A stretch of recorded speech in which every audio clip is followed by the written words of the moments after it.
창세기 44장 다 찾으신 줄 알고 한 절씩 교독을 읽겠습니다. 요셉이 그 청지기에게 말하여 가로되 양식을 각인의 자루에 실을 수 있을 만큼 채우고 각인의 돈을 그 자루에 넣고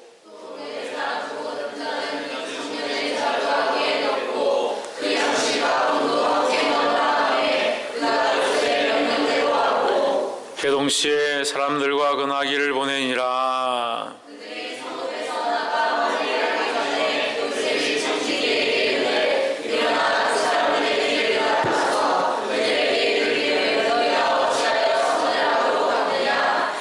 이것은 내 주인이 가지고 마시며 늘 점치는 데 쓰는 것이 아니냐. 너희가 이같이 아니하거도다 하라. 그들이 그에게 대답하되 우리 주여 어찌 이렇게 말씀하시나이까. 이런 일은 종들이 결단코 아니하나이다.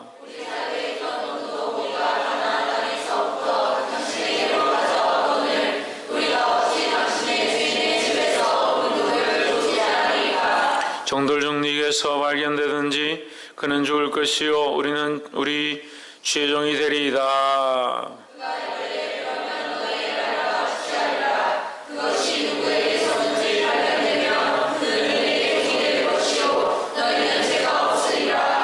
그들이 각각 급히 자루를 땅에 내려놓고 각기 푸니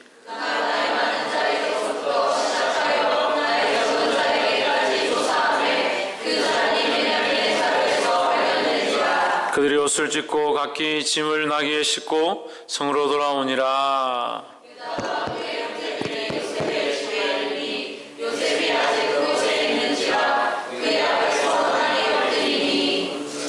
요셉이 그들에게 이르되 너희가 어찌하여 이런 일을 행하였느냐. 나 같은 사람이 점 잘 칠 줄을 너희가 알지 못하였느냐.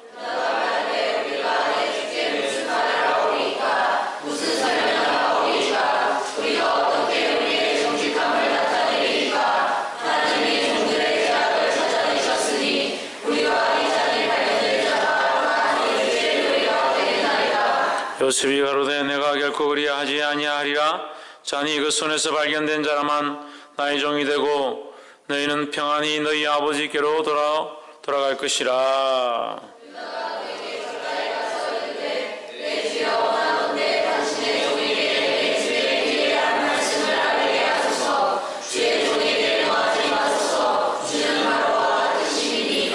이제는 내 주께서 종들에게 물으시되 너는 나비가 있느냐 아우가 있느냐 하시기에 우리가 내 주께 알되 우리의 아버지가 있으니 노인이요 또 그가 노년에 얻은 아들 청년이 있으니 그의 영은 죽고 그의 어머니가 낳은 것은 그뿐이므로 그의 아버지가 그를 사랑하니라 하였더니 주께서 또 종들에게 이르시되 그를 내게로 데리고 내려와서 나로 그를 목동하게 하라 하시기로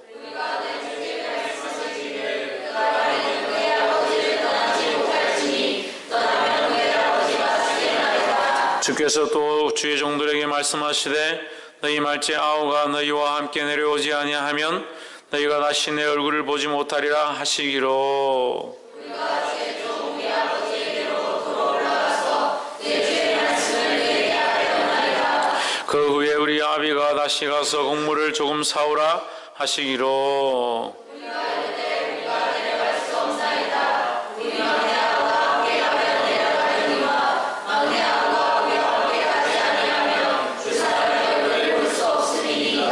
주의 종 우리 아비가 우리에게 이르되 너희도 알거니와 내 아내가 내게 두 아들을 낳았으나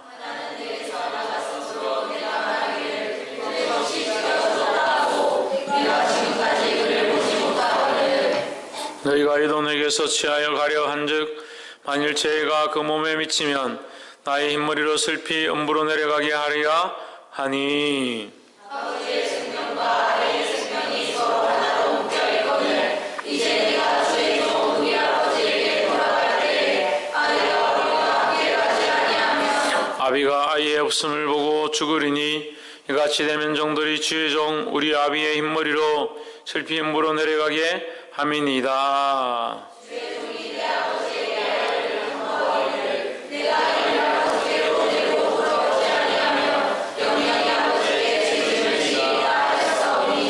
청컨대 주의 종으로 아이를 대신하여 있어서 주의 종이 되게 하시고 아이는 형제와 함께 들어올려 보내소서. 내가 같이 아이와 함께 하지 아니하고 내 아버지에게로 올라갈 수 있으니까 청컨대 제가 내 아비에게 미침을 보리이다. 아멘. 기도합시다. 살아 역사하신 하나님, 주의 이름을 찬양합니다. 주여, 우리의 부족한 찬양을 통하여 영광을 받아주시고 하나님께서 은혜를 더하여 주심을 감사합니다.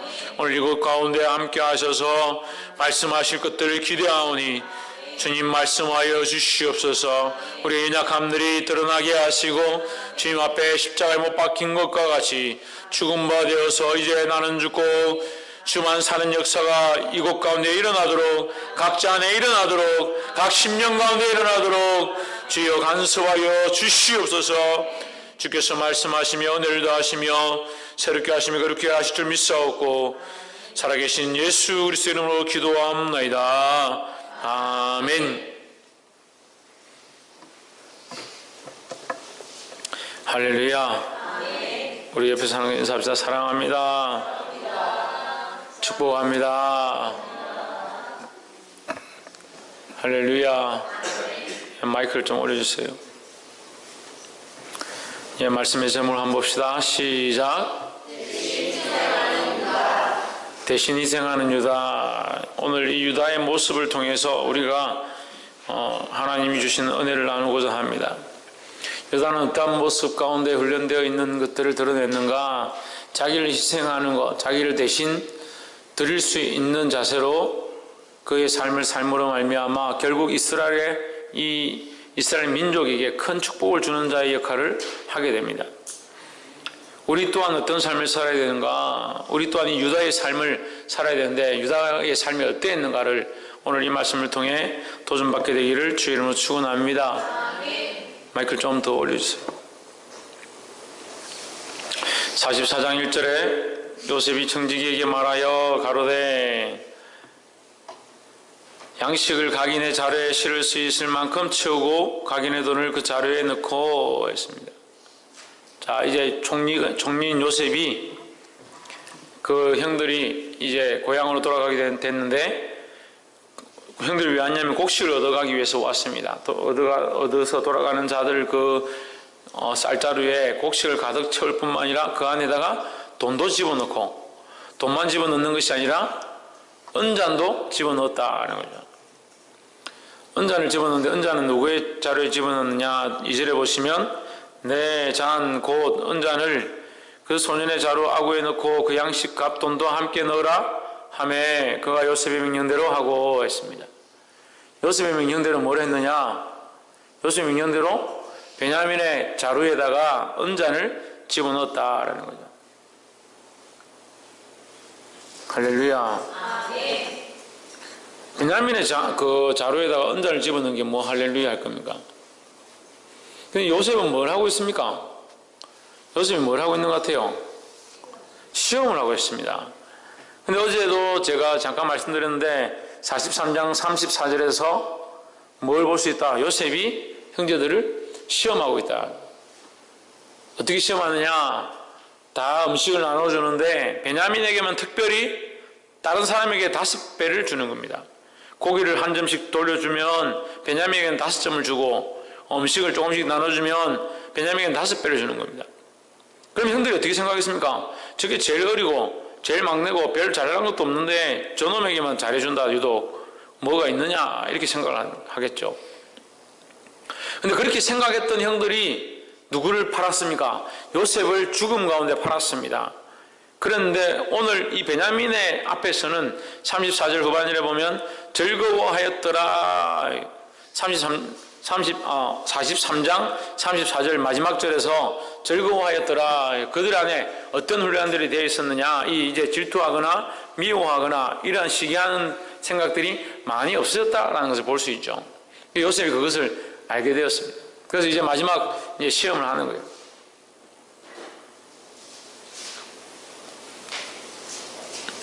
그래서 잔을 넣고 이제 돈도 다시 넣고 잔을 그 베냐민의 자루에다 넣고 4절에 그들이 성에서 나가 멀리 가기 전에 요셉이 청지기에게 이르되 일어나 그 사람들의 뒤를 따라 미칠 때에 그들에게 이르기를 너희가 어찌하여 선을 악으로 갚느냐. 선은 뭡니까? 요셉이 선을 베풀어서 그들에게 식사를 하게 하고 쌀을 대접하고 곡물을 가져가게 한 것이 선인데 너희가 어찌하여 이것을 감추고 거짓된 일들을 하느냐라고 이렇게 시험을 한 거죠. 5절에 이것은 내 주인이 가지고 마시며 늘 점치는 데 쓰는 것이 아니냐. 너희가 이같이 하니 악하도다 하라 했습니다.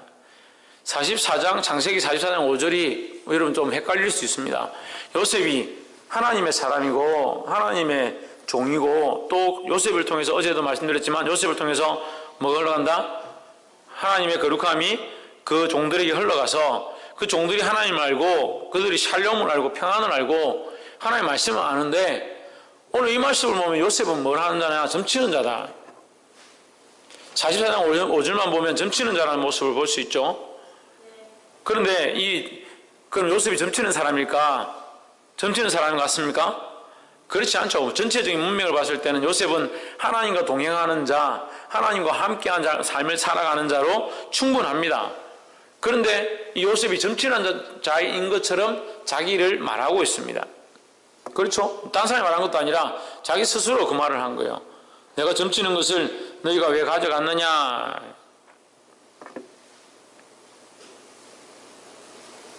15절에 또 나오죠. 15절에 요셉이 그들에게 이르되 너희가 어찌하여 이런 일을 행하였느냐. 나 같은 사람이 점 잘 칠 줄을 너희가 알지 못하느냐. 요셉이 또 얘기를 하는 거예요. 나는 딱 보기에 너희가 보기에 내가 점 잘 치고 딱 보면 내가 다 이렇게 꿰뚫어 볼 그런 사람으로 보이지 않느냐 이렇게 얘기하는 거예요. 이제 조금 무슨 뜻인지 이해가 가요. 요셉이 자신을 딱 꿰뚫어 보면 내가 사람들을 딱 꿰뚫어 보면 사람을 딱 보면 꿰뚫어 볼 만한 그런 예지력을 가지고 있고 내가 뛰어난 사람이다 이것을 드러내고 있는 거죠. 그거 왜 드러내느냐? 우리가 이제 앞에 봤던 43장 33절을 한번 봅시다. 그들이 요셉의 앞에 앉되 그 장류의 자세대로 나이대로 안치움 받으니 그들이 서로 이상히 여겼더라 했습니다. 자, 이렇게 앉히면 어떻게 돼요? 최하윤 엄마한테 가라.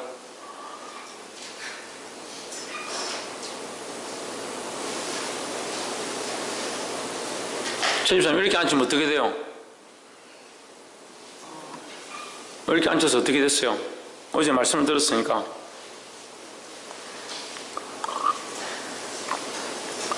천정민 어떻게 됐어요? 이상하게 여겼죠? 그 형들이 이상하게 여겼죠? 왜 이상하게 여겼습니까? 그렇게 알 리가 없는데, 그렇게 우리 나이를 다 알 리가 없는데, 그 사람은 지금 총리인데, 총리가 형들이 나이대로 이렇게 앉은 걸 보고 이상하게 여겼잖아요. 이상하게 여길 수밖에 없죠. 자기들이 나이를 알 수가 없는데 어떻게 순서대로 이렇게 앉혔을까? 자리를 배정을 했는데, 순서대로 딱 맞춰서 나이 순서대로 앉혔다. 신기하다. 희한하다. 이상하게 여긴 거예요. 그럼 이 이상하게 여긴 것은 어떤 의미냐? 어떤 의미냐는 거죠. 요셉이 뭘 하고 있느냐면 나는 보통 사람이 아니다. 나를 속일 생각을 하지 마라. 이것을 지금 입으로 표현하는 거죠. 나는 보통 사람이 아니니까 나를 속이지 마라. 나는 너희의 잘못을 다 알고 있다. 이게 요셉이 이 시험하는데 자기를 그렇게 표현해서 자기 앞에 함부로 거짓말을 하지 못하도록 하는 일들을 하는 거죠. 또 이 일을 통해서 이 형들이 다른 얘기를 하지 못하도록 피해가지 못하도록 하려고 그를 두려워하도록 요셉을 두려워하도록 그렇게 만들어가는 거예요. 그래서 앞에 43장의 33절의 이 이상의 여김은 요셉을 두려워하게 하는 한 부분이기도 합니다. 그러니까 그 앞에 함부로 거짓말을 할 수 없고 함부로 피할 수 없는 그런 상황들을 만들어 놓은 거죠. 그래서 요셉이 점치는 자가 아니죠. 점치는 자가 아니지만 이제 언잔이 이 예굽에서 언잔은 굉장히 그 집안의 중요한 보물인 것을 알고 있기 때문에 이 사람들이 이것을 가져가게 되면 큰일 난다는 사실을 이제 이 은잔이 없어진 것으로 인해서 이들은 이제 굉장히 책벌하려고 그런 방법을 쓴 거죠. 요셉이 잔으로 점을 쳤던 게 아니라, 제가 지금 설명을 잘 못하는 것 같은데, 이 은잔을 가지고 자기가 요셉이 점을 치고 하는데 쓰는 것이 아니라, 이 은잔이 애굽인들에게는 굉장히 중요한 집안의 갑오기 때문에 요셉은 은잔을 가지고 점을 치지 않습니다. 하지만 은잔이 없어졌다는 것을 얘기하는 것은 이 형들로 자기들이 큰 것을 훔쳐가서 참 두렵고 큰일이 났다는 사실을 알게 하려고 일부러 그렇게 한 것이죠. 이것은 시험하는 방법입니다. 그리고 15절에서 다시 내가 점 잘 치는 자인 줄 너희가 알지 못하느냐. 어제 있었던 사건을 다시 회고시키는 거죠. 어제 밤에 내가 너희들을 이렇게 앉혔는데 그것이 나의 능력인 줄 너희가 모르겠더냐. 어디서 감히 거짓말을 하려고 하느냐. 이런 생각들을 요셉이 가지고 이것을 이끌어가는 거예요. 그러니까 이 말을 부분적으로만 보면 오해하기 쉬운 거죠. 제가 왜 이 설명을 하냐면 별로 우리 본문과는 중요하지 않지만 혹시 이 말씀을 가지고 오해할 수 있다. 그러니까 왜 순서대로 앉힌 것을 성경에 기록했는가? 또 요셉이 점치는 은잔을 들고 왔다고 얘기를 하고 내가 점 잘 치는 자라고 얘기했다는 이 말을 가지고 어제 우리가 함께 나누었던 말씀, 요셉은 하나님과 동행하고 하나님을 두려워하고 하나님을 알므로 그를 통해서 그 가정 가운데 그 권속들 가운데 하나님의 은혜가 흘러가는 역사가 있다라고 얘기했던 것들과 오늘 이 본문의 말이 반박되니까 여러분이 헷갈리실까 싶어서 제가 말씀을 하는 거예요. 이해가 되세요? 네. 이해가 되나?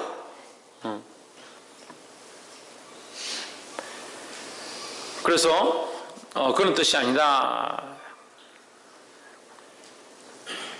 16절 말씀 보겠습니다. 유다가 가로되 우리가 내 주께 무슨 말을 하오리까 무슨 설명을 하오리까. 이제 잔이 발견됐다는 거죠. 베냐민의 자루를 여니까 거기 은잔이 발견된 거죠. 은잔이 발견됐는데 베냐민만 놓고 가면 되는데 형들이 어떻게 합니까? 다 돌아와서 그 요셉 앞에 서는 겁니다.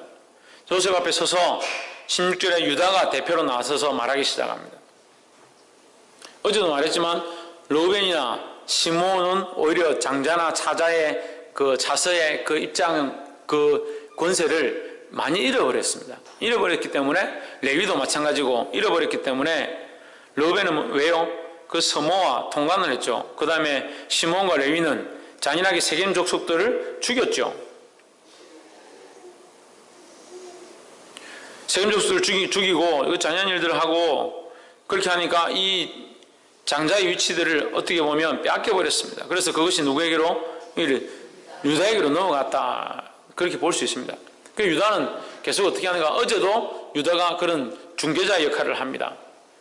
근데 여러분, 우리가 앞에 말씀을 우리가 한번 기억해 보면 요셉을 구덩이에 넣을 때 요셉을 죽이면 안 된다라고 말렸던 사람은 르우벤입니다. 르우벤인데 형제들이 계속 요셉을 죽이려고 합니다. 죽이려고 할 때에 요셉을 죽이지 못하도록 요셉을 죽이지 말자라고 끝까지 요셉을 이게 옹호하다가 요셉을 죽이지 않고 어떻게 다른 방법을 찾아서 요셉을 팔도록 아라비아 상인에게 팔도록 하는 역할을 한 사람이 누구냐? 유다입니다. 그러니까 유다는 계속 어떤 일을 하냐? 중개자 역할을 계속 하는 거예요. 이 안에서 보면 유다가 결국 이 장자의 명분은 아니지만 어쨌든 굉장히 귀한 자리를 맡고 유다로 말미암아 결국 다윗이 나고 다윗으로 말미암아 예수 그리스도가 나는 귀한 계보 안에 머리가 되는 자의 역할을 하게 되는 거예요. 그런데 이 유다가 무슨 일을 하느냐? 계속 중개자 역할을 감당하는 거예요. 오늘 16절에서도 유다가 가로되 우리가 내 주께 무슨 말을 하오리까 무슨 설명을 하오리까 어떻게 우리의 정죄를 나타내리까 하나님이 종들의 죄악을 적발하셨으니 우리와 이 잔이 발견된 자가 다 내 주의 종이 되겠나이다 했습니다. 자, 우리가 이 16절이 굉장히 중요한데요. 창세기 44장 16절은 이제 이 이스라엘 백성이 다시 하나님의 그 은혜의 자리로 하나님의 그 계획 안으로 들어오게 되는 굉장히 큰 전환점을 갖는 말씀이다라는 거예요. 44장 16절이 뭐 중요하느냐? 굉장히 중요합니다. 하나님이 종들의 죄악을 찾아내셨으니 라는 말씀이 있죠. 16절 중간에 보면 하나님이 종들의 죄악을 찾아내셨으니, 이 언잔을 발견한 자가 요셉이잖아요. 더 말하면 그 요셉의 청지기가 언잔을 발견했잖아요. 그런데 이 유다는 뭐라고 하냐? 이것은 하나님이 우리의 죄악을 발견합니다. 사실은 언잔을 가져간 사람이 없잖아요. 언잔은 종들이 집어넣었는데, 유다가 하나님 앞에서는 정직해야 되잖아요. 하나님 앞에 나는 떳떳하다, 난 죄 지은 것이 없다, 이렇게 해야 본문이 맞잖아요. 이해가 안 되세요? 자기들이 언잔을 집어넣은 게 아니잖아요. 자기들이 그 쌀자루에 언잔을 집어넣은 게 아니라 종들이 입으로 언잔을 집어넣고 요셉이 그를 시험한 겁니다. 그럼 언잔이 발견되었을 때 우리의 정직을 보십시오. 우리는 절대 그런 사람이 아닙니다. 이렇게 막 자기 변호하기 바빠야 되는데, 유다가 맨 처음 하는 말이 뭐냐면, 주여, 하나님이 우리 종들의 죄악을 찾아내셨습니다, 이렇게 얘기하는 거예요. 유다는 뭘 얘기하고 있냐면 이 언잔에 대한 얘기만 하고 있는 게 아니에요. 언잔에 대한 얘기만 하고 있는 게 아니잖아요. 뭘 얘기하고 있습니까? 자기들의 죄를 얘기하고 있는 겁니다.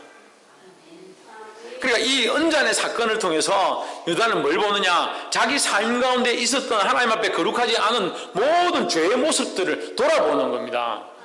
할렐루야. 우리 또한 문제가 닥치고 어떤 일이 생겼을 때, 그 문제를 통해서, 고난이 닥쳤을 때 그 고난을 통해서 그 고난만 바라보는 것이 아니라 뭘 봅니까? 우리가 혹시 하나님 앞에 범죄한 것이 있는가? 우리 집안에 어떤 어려움이 닥쳤습니다. 그러면 나는 돌아봅니다. 내가 혹시 죄를 지어서 이런 문제가 생기고 있지 않은가? 이렇게 돌아보는 것이 사람의 모습들이라는 거죠. 근데 오늘 이 유다도 이 일을 하는 겁니다. 하나님이 종들의 죄악을 찾아내셨으니 했습니다. 그가 이 언잔이 발견된 것을 볼 때 그가 뭘 생각했냐면, 베냐민을 잃게 되었다라고 생각했을 것이고, 베냐민을 잃게 되었다는 것은 결국 요셉과 한 핏줄인 베냐민이 있는 것은 곧 요셉을 잃어버렸던 그들의 죄악이 생각나게 되는 거죠. 그래서 이 유다가, 우리가 요셉을 팔아버리고 내 형제를 아라비아 상인에게 갖주고 질투해서 싫어서 시기해서 그를 버렸던 그 사실에 대한 후회를 지금 하나님 앞에서 하기 시작하는 거죠. 그 유다는 뭡니까? 실제로는 그 요셉 총리 대신 앞에 서 있지만, 그는 누구 앞에 있는 것처럼? 하나님 앞에 있는 것처럼 자기 죄를 보고 자기 연약함을 보기 시작했다는 겁니다. 할렐루야. 보게 되기를 주의 이름으로 축원합니다. 이 유다가 자기의 죄를 보고 그 죄를 하나님 앞에 자백할 때 하나님께서 이 유다를 통해서 역사하심이 일어나기 시작하는 거예요. 사랑하는 성도 여러분, 자기의 죄를 보는 저와 여러분 되어지기를 주의 이름으로 축원합니다. 옆에서 한번 보십시오. 자기의 죄악을 돌아봅시다. 할렐루야. 남들의 죄악, 남들의 잘못은 잘 봅니다. 하지만 자기 죄악을 잘 돌아보지 못합니다. 문제가 생기고 상황이 안 좋아지면 기껏해야 내가 실수한 거 아닌가, 내가 뭔가 잘못한 거 아닌가, 그렇게는 하지만 자기 삶의 전반적인 것을 하나님 앞에 내어놓고 회개하지 않는 모습들을 많이 봅니다. 오늘 유다가 이 사건을 통해서 그 사건만 보고 그 상황만 보는 것이 아니라 그들이 하나님 앞에 회개하지 않았던 것, 하나님 앞에 내려놓지 못했던 것, 하나님 앞에 정결치 못한 것을 자기 스스로 자백했다는 거예요. 할렐루야. 이것이 중보자의 첫 번째 모습이다. 우리는 교회를 위해 중보해야 합니다. 이 땅을 위해 중보해야 합니다. 많은 영혼을 위해 중보해야 합니다. 중보자로 기도하는 자들로 설 때에 맨 처음 해야 될 것이 뭐냐면, 묻는다면 회개하는 것이라는 거죠. 자기 죄를 자백하고 회개하는 저와 여러분 되어지기를 주의 이름으로 축원합니다. 17절에 요셉이 가로되 내가 결코 그리하지 아니하리라. 잔이 그 손에서 발견된 자만 나의 종이 되고 너희는 평안히 너희 아버지에게로 돌아올라 것이다 했습니다.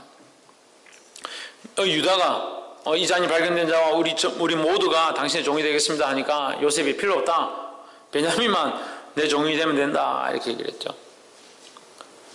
20절에 우리가 내 주께 고하되 우리에게 아비가 있으니 노인이요 또 그 노년에 얻은 아들 소년이 있으니 그의 형은 죽고 그 어미에 끼치는 것은 그뿐이므로 그 아비가 그를 사랑하나이다 하였더니 했습니다. 이 베냐민을 살리려고 이제 유다가 본격적으로 변론을 하기 시작합니다. 첫 번째는 그 유다가 자기 죄를 보고 그 문제를 보고 자기 죄를 하나님 앞에 발견하고 회개하기 시작했다는 것이고, 두 번째 우리가 봐야 될 것은 31절 한번 보십시오. 아비가 아이의 없음을 보고 죽으리니 이같이 하면 종들이 주의 종 우리 아비의 흰머리로 슬피 음부로 내려가게 함이니이다. 주의 종이 내 아비에게 아이를 담보하기를 내가 이를 아버지께로 데리고 올라오지 아니하면 영영이 아버지께 죄를 지리다 하였사오니 청컨대 주의 종으로 아이를 대신하여 있어서 주의 종이 되게 하시고 아이는 형제와 함께 도로 올려보내소서 했습니다. 자, 여기 보십시오. 32절과 33절을 보시면 32절에 어떤 단어를 쓰냐면 담보라는, 대신한다라는 단어를 씁니다. 여러분 성경에 대신이라 되어 있죠? 이게 담보한다, 이 물건 대신에 이것을 맡긴다라는 거죠. 이 아이 대신에 내가 하겠다. 33절을 보십시오. 32절 담보하겠다. 32절 담보하겠다라고 33절 보십시오. 청컨대 주의 종으로 아이를 어떻게 한다? 대신하여. 이 유다의 두 번째 모습은 뭐냐?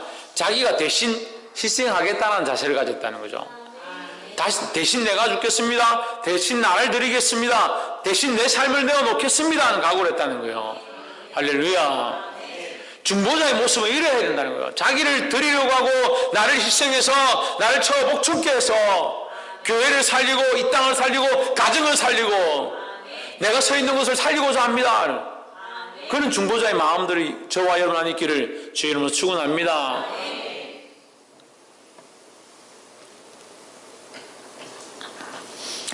이 담보하려고 하고 대신하려고 하는 모습은 누구의 모습이냐? 예수 그리스도의 모습이라는 겁니다.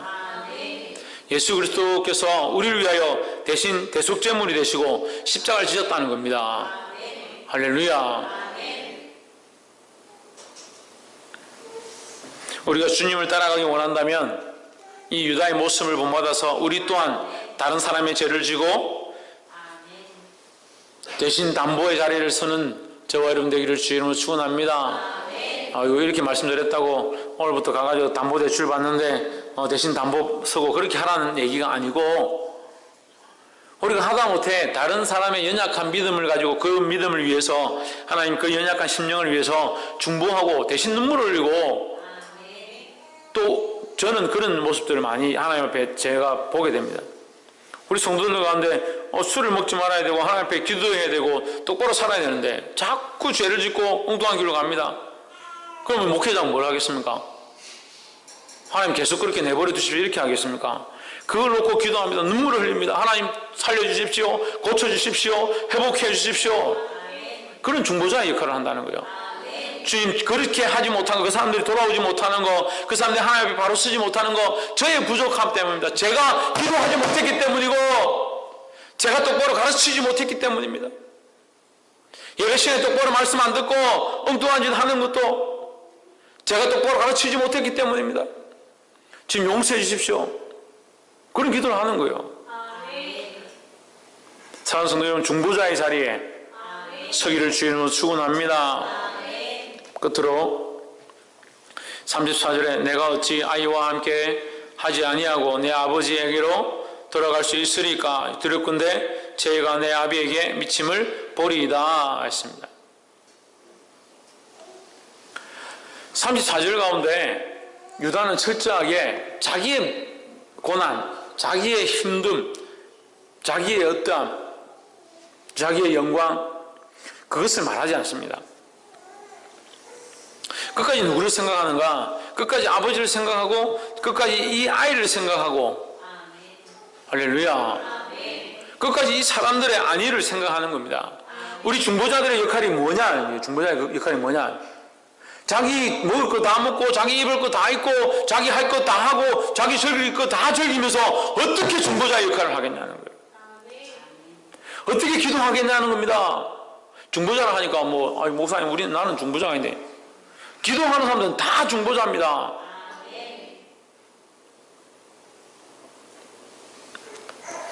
기도하는 자들이 중보자인지 모른다는 것은 자기를 위해서만 기도하기 때문에 그래요. 기도 중에 제일 잘못된 게 자기를 위해서 계속 기도하는 거예요. 하나님의 영광을 구하고 이웃의 평안을 구하는 것, 그런 역할을 우리가 해야 하는 거예요. 그래서 유다가 어떻게 하느냐, 자기의 안위를 구하는 것이 아니라 우리를 좀 살려주십시오, 저를 용서해 주십시오, 이렇게 얘기하는 것이 아니라 아비의 마음, 아버지가 이 상황들을 볼 때에 상처를 받고 돌아가시면 어떻게 하겠습니까? 충격을 받으면 어떻게 하겠습니까? 그 얘기를 계속 하는 거예요. 자기 입장을 얘기하는 것이 아니라 자기 가족의 입장을 얘기하고 아버지의 입장을 얘기하고 다른 사람들의 입장을 얘기하는 겁니다. 우리가 생각할 때에 하나님 앞에 중보자로 섰다면, 내가 어떠할 것을 기도한다면 그건 중보자의 자리를 이미 떠나 있는 거예요. 그게 중보자의 모습이 아니라는 겁니다. 나의 어떠함이 아니라 내가 혹시 실패하고 넘어진다 하더라도 하나님 이곳 가운데 역사하여 주시옵소서.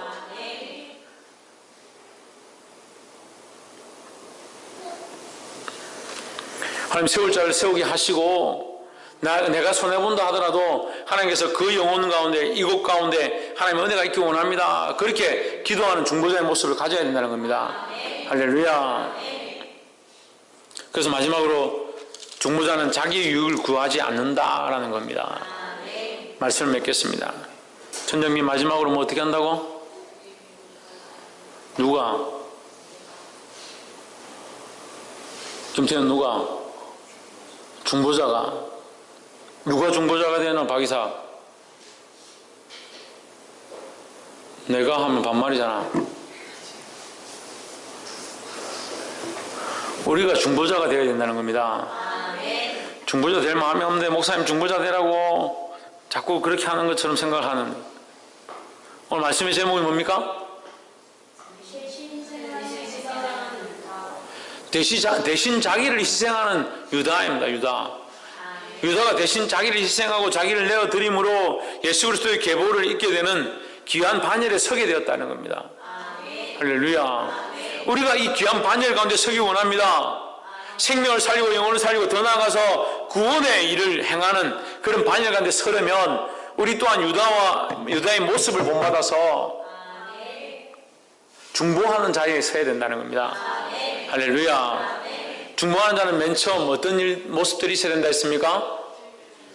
첫 번째로 죄를 발견하고 회개하는 자의 자리에 서야 된다는 겁니다. 할렐루야. 죄를 발견하고 자기의 죄를 발견하고 하나님 앞에 회개하는 자리에 서는 중보자들이 되기를 주의로 축원합니다. 또한 죄를 발견한 자는 뭘 하느냐? 대속자의 역할을 한다는 거예요. 우리가 대신 죄를 사할 수 없지만 대신 그 죄를 지고 그 사람에 대해서 중보하고 눈물을 흘릴 수 있는 자의 역할을 해야 된다는 겁니다.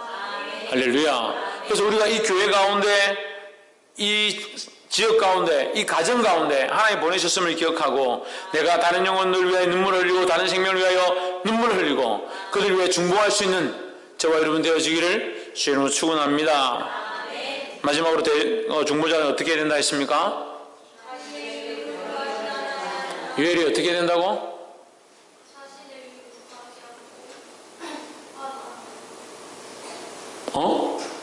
자신의 유익을 구하지 않고 자신의 유익을 구하지 않고, 그리고 자신의 유익을 구하지 않으면 뭘 구해야겠습니까? 하나님의 유익을 구하고 이웃의 유익을 구하는 자들이 되어야 된다는 거죠. 할렐루야. 자신의 유익을 사실 중보자로서 자신의 유익을 구하지 않기 시작하면 자연스럽게 우리가 구해지는 것들이 있습니다. 근데 자신의 유익만 자꾸 구하다 보니까 나도 모르게 기도해도 자기의 유익을 구하고 남을 위해 중보한다고 하는데 결국 자기를 위한 중보가 되는 거예요. 자꾸 바꾸는 겁니다. 복이 되기를 주의 이름으로 축원합니다. 사랑하는 성도 여러분, 이 유다와 같이 거룩한 자리를 선택해서 다른 영혼을 위하여 중보하고 대신 속죄하고 많은 영혼들을 위하여 기도하는 거룩한 자들이 되어지기를 주의 이름으로 축원합니다. 기도하겠습니다.